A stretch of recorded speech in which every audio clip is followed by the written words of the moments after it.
Bonjour Isabelle Lévesque. Salut! Et on va se pencher sur la venue ou l'application d'un concept qui, lui, viendrait d'outre-Atlantique. Oui, effectivement, ça s'appelle des Repair Cafés du côté des Pays-Bas. Donc, les repères cafés qui seront baptisés ainsi du côté ici du centre du Québec. Qu'est-ce que c'est exactement? C'est un lieu où les gens se rencontrent avec des objets qui sont brisés. Ouais. Exemple, des vêtements, des vélos, des jouets, des ordinateurs. Et puis, les gens, entre eux, s'aident à les réparer. Le but de En ça... prenant un bon café, j'ai l'impression. En prenant un bon café, tout Ouais. en discutant et en apprenant également des nouvelles choses, parce qu'on crée des liens autant avec les gens, mais on apprend également des nouvelles choses sur des métiers qui peuvent se perdre ou qu'on ne connaît pas nécessairement. OK. Et on fait une bonne cause, un bon pas pour l'environnement également, puisqu'on répare au lieu de jeter. On donne une deuxième vie. Exactement. OK. Alors, mettre en commun ses forces pour le bien commun. Exactement.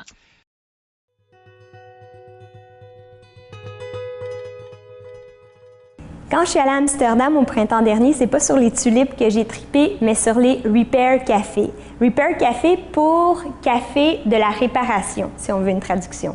Vous aurez remarqué que beaucoup d'objets de consommation courante qu'on achète sont faits pour ne pas durer, ce qu'on appelle l'obsolescence planifiée. Et quand on veut aller faire réparer quelque chose, souvent on nous dit « vous êtes mieux d'acheter du neuf que de faire réparer parce que ça va coûter trop cher en réparation ». Donc, exprès pour qu'on les jette assez rapidement et qu'on en rachète. Donc ça permet vraiment de nourrir le cycle économique, mais d'un point de vue environnemental, c'est absolument désastreux. Les Repair Café, c'est des endroits où une couple de fois par mois, les gens se retrouvent, des gens qui sont capables de réparer différents objets, des gosseux, comme on dirait au Québec, ils n'appellent pas ça comme ça à Amsterdam, mais il y en a aussi. Et des gens qui, comme moi, sont vraiment pas bons à réparer les affaires et qui ont besoin de faire réparer d'autres objets. Pour vous donner une idée, les Repair Café, ça a commencé par un en fait, et puis après 2, 3, 4, là il y en a une vingtaine, et puis ils ont des projets d'en avoir une cinquantaine à travers tous les Pays-Bas.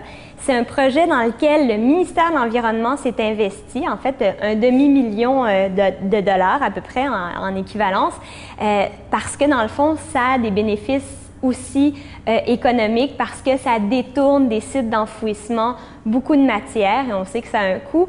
En plus des bénéfices sociaux, parce que ça permet à des gens d'un même quartier, d'un même village de se rencontrer à l'occasion autour d'une raison précise. Puis on sait que de créer des liens entre les gens, ça rend heureux à bien des égards et ça contribue même à la santé des gens. Ouais, il y a plusieurs études qui l'ont démontré. Donc, les Repair Café, vraiment, ça serait une belle initiative à mettre sur pied au Québec.